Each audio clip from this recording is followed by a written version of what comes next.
అది పార్వతి గారు లాంటి వాళ్ళు చేతికి వస్తే ఇంకా అద్భుతం అనమాట. అంటే సరైన వాళ్ళ చేతిలో పడాలి, సరైన వాళ్ళ వలలో పడాలి, సరైన వాళ్ళ వంటకి చేతిలో పడాలి. అప్పుడు ఆ టేస్ట్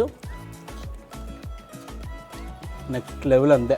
ఇందులో అయితే మాత్రం ఇది మా వైఫ్ ఫేవరెట్ కర్రీ. ఇది మటన్ పచ్చి జీడిపప్పు స్పెషల్గా. అంటే మా వైఫే గుర్తు చేసింది పొద్దున్నే ఇక్కడికి షూట్కి వస్తున్నాను అన్నప్పుడు. వాళ్ళ ఇంట్లో ఇది బాగుంటుంది అంటే నేను బాలుతో క్యాజువల్గా అన్నాను, మీరు ఇది వండుతారంట కదా, బాగుంటుందంట కదా అని. వెంటనే వండించేసాడు ఇప్పుడు పని కట్టుకుని. పులసల సీజన్ అయితే మాత్రం ఇంకా జస్ట్ 1 మంతే ఉంటుందండి.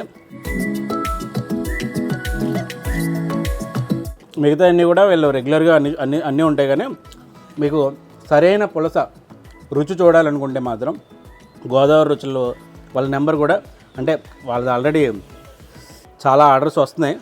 నా వీడియో ద్వారా కూడా వాళ్ళ నెంబర్ నేను నా స్క్రీన్ మీద డిస్ప్లే చేస్తాను. మీకు పులసలు కావాలంటే మాత్రం ఒక్క నెల రోజులే ఛాన్స్ ఉంటుంది. ఆర్డర్ పెట్టుకోండి. చాలా మంచి టేస్టీ పులసలను అయితే మీరు రుచి చూడొచ్చు.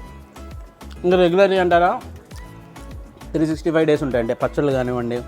అంటే పీత పచ్చళ్ళు పెడతారు, రొయ్య పచ్చడి, ఇంకన్నీ చికెను, మటను.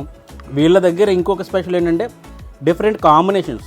మీరు కర్రీలు చూశారు కదా, ఆ రొయ్య పొట్టు, వెల్లుల్లి గుడ్లు, అలాగే పచ్చి జీడిపప్పు, మటను, ఎండ్రొయ్యలు, కోడిగుడ్డు, ములక్కాడ, ఇట్లాంటి రేర్ కాంబినేషన్స్ ఉన్నట్టే పికిల్స్లో కూడా రేర్ కాంబినేషన్స్లో కూడా మంచి మంచి పికిల్స్ కూడా పెడతారు వీళ్ళు.